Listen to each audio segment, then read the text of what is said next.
अब देखिए, मौत इतना सब युद्ध होने के बाद आखिरी में जो मौत का सिलसिला रहा यहूदियों और यूरोप के वासियों को और के लिए क्या रहा, वो हम देखेंगे। अभी हम समझ में आ गया। तो मौत का सिलसिला देखेंगे, उसको 3 चरणों में बांटा गया है। कितने चरणों में? 3 चरणों में बांटा गया है। पहला चरण है कि 1933 से 1939, तभी हिटलर का शासन था। पता है ना हिटलर को कब चांसलर बनाया गया? 30 क्या 1933 में? डेट पूरा बताइए ना। तो क्या तुम लोग को याद रहता है? 1933 ठीक है, 1933 ठीक, हम समझ गए, समझ में आ गया। अब देखिए पहला 30 जनवरी 1933। कितना? 30 जनवरी 1933 को हिटलर का चांसलर बनाया गया। और किसने बनाया? राष्ट्रपति हिंडनबर्ग ने। समझ में आ गया ना। अब कब बनाया? तो 1933 में। देखिए 1933 से 39 तक का जो शासन काल था हिटलर के शासन काल में, वो देखिए हमारे बीच, और वो जो था यहूदियों को क्या बोलता है, उनका शासनकाल हिटलर सब क्या बोलता है, हमारे बीच तुम्हें जो है नागरिक की तरह रहने का कोई अधिकार नहीं है, हिटलर का शासनकाल में। ठीक है।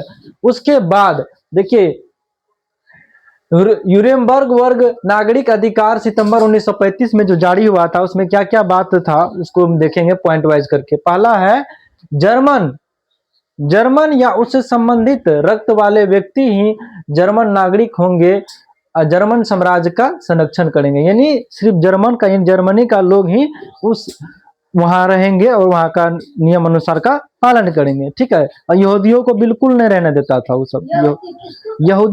यहूदी का भी क्लास दिए, समझ में आ गया ना। एक बार पॉइंट उल्टा कर देखिएगा, यहूदी क्या थी और यहूदी कौन था और कैसे से इन लोग का आना हुआ था, कैसे क्या हुआ था, टोटल चीज बता दिए आपको। उसके बाद देखिए दूसरा पॉइंट है, यहूदी और जर्मन अलग अलग दोनों लोग थे।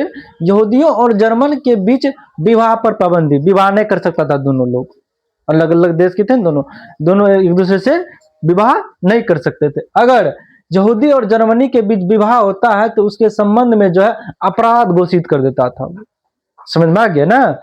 है देखिए, और यहूदी द्वारा राष्ट्रीय ध्वज जो होता है, झंडा जिसको हम लोग बोलते हैं, राष्ट्रीय ध्वज फहराने पर पाबंदी भी लगा दिया गया।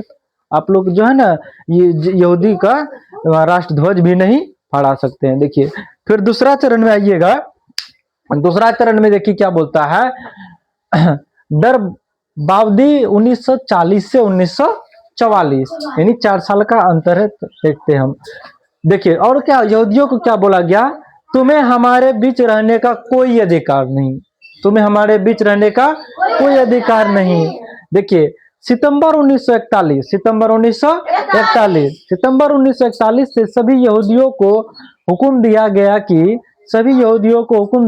कि डेविड या पीला सितारे, उस समय जो होता था पीला सितारा नहीं समझता है, कांदे जरता, डेविड या पीला सितारे अपनी छाती पर लगाए रखेंगे। समझ में आ गया? कहां पर? छाती पर लगाए रखेंगे। कौन लोग? यहूदी लोग। ठीक है। उनके पासपोर्ट, जो एक देश से दूसरे देश जाता है पासपोर्ट की जरूरत होती है, और उनका जो कागज पत्र रहता है, तमाम कानूनी दस्तावेज यानी कागज पत्र जो होता है, और घर के बाहर भी यह पहचान चिन्ह छाप दिया गया। समझ में आ गया ना? नहीं समझ में? क्या नहीं समझ में? चलिए एक बार फिर से देखते हैं। सितंबर 1941 जो था, सितंबर 1941 में सभी यहूदी को हुक्म दिया, वहां का यहूदी था ना, एगो कौन था? जर्मन था, दूसरा क्या था? यहूदी।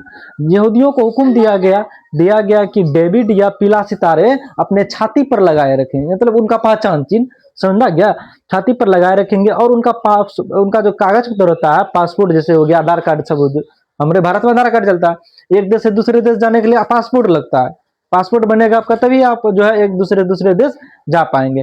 ठीक है। अब देखिए उनका जो पासपोर्ट था, तमाम कानूनी दस्तावेज, घर से बाहर भी यह पहचान चिन्ह छाप दिया गया। कौन? वो जो सितारे रहता था। समझ में आ गया?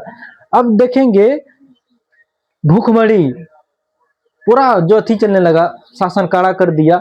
भूखमरी और बीमारी का साम्राज्य व्याप्त हो गया, पूरा उत्पन्न हो गया भूखमरी सब, समझा गया। उसके बाद तीसरा चरण में देखेंगे सर्वनाश। समझिए है सर्वनाश 1941 के बाद, 1941 के बाद सर्वनाश क्या हुआ। देखिए इसका मेन हेडलाइन क्या है, तुम्हें जीने का कोई अधिकार नहीं है। पहले तो इतना शासन करवे किया कि क्या सब लगा कर रखना पड़ेगा, विवाह विवाह पर पाबंदी लगा दिया।